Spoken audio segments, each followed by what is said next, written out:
Jelajahi cara baru mendapatkan informasi. Download Metro TV Extend sekarang. Pemirsa, polemik penetapan perwira TNI aktif sebagai tersangka kasus dugaan korupsi oleh KPK berujung pada wacana mengevaluasi penempatan perwira TNI di jabatan sipil. Apakah ini adalah solusi untuk mencegah polemik serupa terulang kembali? Kami akan membahasnya bersama dengan pakar hukum tata negara sekaligus Direktur Pusat Studi Konstitusi Universitas Andalas, Ferry Amsari. Selamat malam, Bang Ferry. Malam, Mbak Sylvia. Baik. Bang Ferry, apakah evaluasi penempatan perwira TNI di jabatan sipil mendesak untuk dilakukan? Ya, secara konsep ya, karena tugas TNI itu adalah dalam bidang pertahanan, tentu saja kalau ada upaya mengembalikan dui fungsi TNI sebagaimana yang ditentang dalam era reformasi, mestinya upaya evaluasi ini sangat penting. Cuman pernyataan presiden itu tidak terlalu berimbang dan terkesan tidak adil.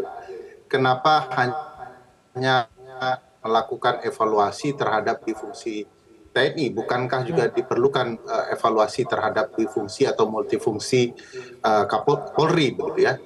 Di titik ini, padahal ketentuan Undang-Undang dasarnya sama, yaitu Undang-Undang Pasal 30 Undang-Undang Dasar 1945, di mana TNI dan Polri dituntut untuk mendalami secara profesional bidang pertahanan dan keamanan. Maka kedua-duanya harus dievaluasi secara berimbang, karena yang melakukan atau terlibat dalam tindak pidana korupsi tidak hanya oknum TNI tetapi juga oknum di kepolisian. Upaya yang dilakukan presiden akan bernilai baik jika memang ada upaya melakukan evaluasi menyeluruh terhadap dua institusi. Jadi tidak semacam hanya menyalahkan TNI ya, karena bagaimanapun penempatan TNI di berbagai fungsi sipil itu adalah berada di bawah naungan presiden. Oleh karena itu ya, evaluasi ini akan baik kalau betul-betul dilakukan dengan cara-cara konstitusional, betul-betul berimbang dan saling menghargai institusi yang ada. Oke, tapi Bang Ferry, menurut Anda sebetulnya wacana ini kan muncul setelah ada masalah penetapan tersangka Kabasarnas oleh KPK.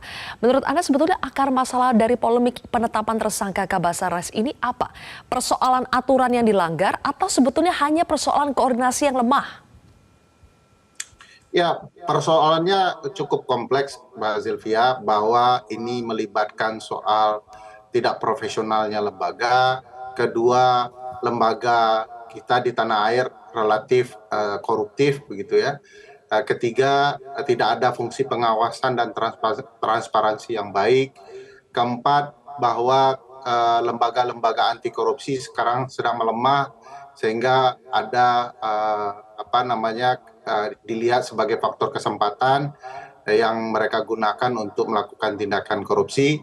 Yang kelima, memang ada greedy mentality ya. Jadi dimanapun mereka ditempatkan, mereka akan melakukan korupsi. Keenam, ada upaya yang gagal dalam soal membangun TNI dan kepolisian yang profesional, di mana salah satu konsep bangunan itu adalah memastikan tingkat kesejahteraan yang baik, dan itu betul-betul akan menjadi atau memberikan dampak yang meluas kepada institusi TNI dan Polri untuk menjalankan fungsi pertahanan dan keamanan yang baik tanpa diiringi oleh tingkah laku koruptif gitu. Oke, kalau sampai ada 6 poin akar masalahnya, apakah solusinya adalah mengevaluasi sekali lagi penempatan TNI atau mungkin sampai mengevaluasi penempatan Polri di jabatan sipil? Apakah itu solusi dari akar masalah dari yang Anda sebutkan tadi? Salah satu solusi mungkin ya, tetapi itu tidak satu-satunya upaya yang dilakukan saja oleh presiden, mesti diiringi dengan upaya-upaya yang lain. Presiden juga tidak boleh membangun kecemburuan baru ya. Kalau TNI yang melakukan korupsi langsung dievaluasi. Kalau polisi yang melakukan korupsi tidak dievaluasi. Kalau menteri-menteri yang melakukan korupsi tidak juga dievaluasi. Kenapa kesan yang timbul dari pernyataan presiden hanya untuk sekedar memanaskan situasi di mana TNI seolah-olah kesannya jahat betul ya, sehingga perlu dievaluasi. Padahal institusi-institusi lain juga melakukan tindak kejahatan yang sama, sangat koruptif juga, tapi tidak pernah ada pernyataan terbuka bagi yang dilakukan Presiden untuk melakukan evaluasi, terutama korupsi-korupsi yang dilakukan di lingkaran kabinet Presiden Jokowi. Baik, oke. Bang Ferry, kalau ditarik melihatnya ini dari persoalan koordinasinya dulu ya. Sebetulnya kalau ini ada persoalan koordinasi antara KPK dengan TNI saat penetapan tersangka yang berasal dari perwira TNI aktif, sebetulnya apakah bisa selesai dengan membentuk tim koneksitas KPK TNI sejak awal pengusutan? Sebenarnya ada problematika di soal koneksitas itu, Mbak Zilvia, bahwa KPK dan TNI harus memahami konteks pasal 42 yang bicara bahwa KPK itu berwenang melakukan koordinasi, tidak hanya koordinasi diikuti oleh kata dan mengendalikan proses penyelidikan, penyidikan, dan penuntutan apabila dilakukan oleh beberapa orang tindak pidana korupsinya dari lingkungan sipil dan militer. Jadi KPK berwenang untuk melakukan OTT, untuk menyatakan tersangka, bahkan menuntutnya.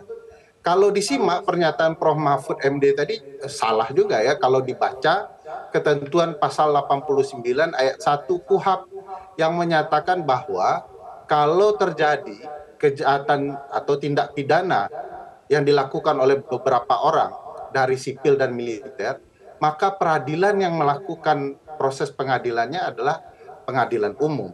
Jadi ketentuan ini terang benerang juga ya, yang mestinya dipatuhi oleh semua pihak termasuk TNI. Nah, soal koordinasi antar pihak, saya pikir ini bisa dilakukan dengan baik, ya, bahkan kalau perlu dipersiapkan sebelumnya jauh-jauh hari, di mana kalau ada kasus tindak pidana korupsi, KPK itu bisa menarik ke jaksa ya, dari kejaksaan. Nah, semestinya dalam kasus yang melibatkan militer, jaksa KPK bisa berasal dari auditor militer, jaksanya para militer begitu ya. Sehingga dengan demikian proses koordinasi sudah berlangsung cukup jauh dan baik kalau kemudian melibatkan para pelaku yang berasal dari unsur militer. Oke, baik. Jadi kalau Anda lihat, kita kan berbicara ada beberapa undang-undang ya. Ada undang-undang KPK, kemudian ada undang-undang peradilan militer, dan juga undang-undang TNI. Tapi kalau dalam kasus Kabasarnas dan Korsminnya ini, Anda melihat undang-undang yang berlaku adalah undang-undang KPK kah? Berarti yang berhak menangani kasus ini sebetulnya adalah KPK, bukan pengadilan militer? Ya, koneksitas itu kan berkaitan dengan perkara-perkara yang sudah ditentukan oleh undang-undang. Nah, dalam kasus ini kan perkaranya adalah tindak pidana korupsi. Ini perkara yang extraordinary crime ya, tindak pidana luar biasa yang diatur dalam undang-undang khusus dan prosesnya juga khusus. Nah, di dalam undang-undang itu sudah diatur bahwa dalam perkara yang berkaitan dengan beberapa orang, nah ini bicara beberapa orang ya dari unsur sipil dan militer, dilakukan mereka bersama-sama, maka KPK yang berwenang, peradilan umum yang berwenang. Lain kalau kemudian tindak pidananya dilakukan oleh oknum militer saja, maka tentu saja peradilan militer yang akan mengurus perkaranya. Harus dilihat unsur beberapa orangnya dari sipil dan militer. Jadi tidak bisa dilihat timpang begitu ya, bahwa ini mestinya peradilan militer karena unsur-unsurnya sangat berbeda. Oke, tapi Bang Ferry sekarang kan kita lihat bahwa untuk dua perwira TNI aktif itu, Kabasarnas dan Korsmin, yaitu sudah diambil alih oleh Puspom TNI.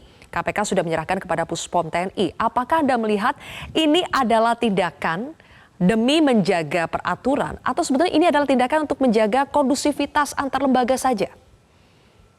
Jadi ada persoalan yang belum diungkapkan lebih luas ke publik ya, bahwa sebenarnya ada kealpaan kesepakatan dalam penanganan perkara antara TNI dan KPK. KPK dan TNI dalam proses perkara ini menyepakati untuk ruang sipil itu akan ditangani oleh KPK, maka keluar sprindiknya, sementara untuk unsur militernya akan ditangani oleh POM TNI. Nah, sebelum kemudian sprindik yang berkaitan dengan militer ini keluar oleh POM TNI, pimpinan KPK dalam hal ini Pak Alexander Marwata sudah mengeluarkan pernyataan bahwa dua perwira TNI terlibat dan dinyatakan sebagai tersangka. Padahal sprindiknya tidak ada. Lalu ada pernyataan yang lain dari pimpinan KPK yang lain, yaitu Pak Yohanes Tanak, yang menyampaikan bahwa ada kesalahan penyelidik, sehingga kemudian mereka minta maaf atas tindakan penyelidik itu, yang kemudian disadari bahwa Pak Yohanes Tanak tidak memahami konteks pasal 39 ayat 2 yang menyatakan seluruh proses penyelidikan dan penyidikan serta penuntutan dalam perkara tindak pidana korupsi itu atas perintah pimpinan KPK dan atas nama pimpinan KPK. Lalu muncul lagi pernyataan Pak Firly Bahuri yang berbeda, bahwa semuanya sudah dikoordinasikan.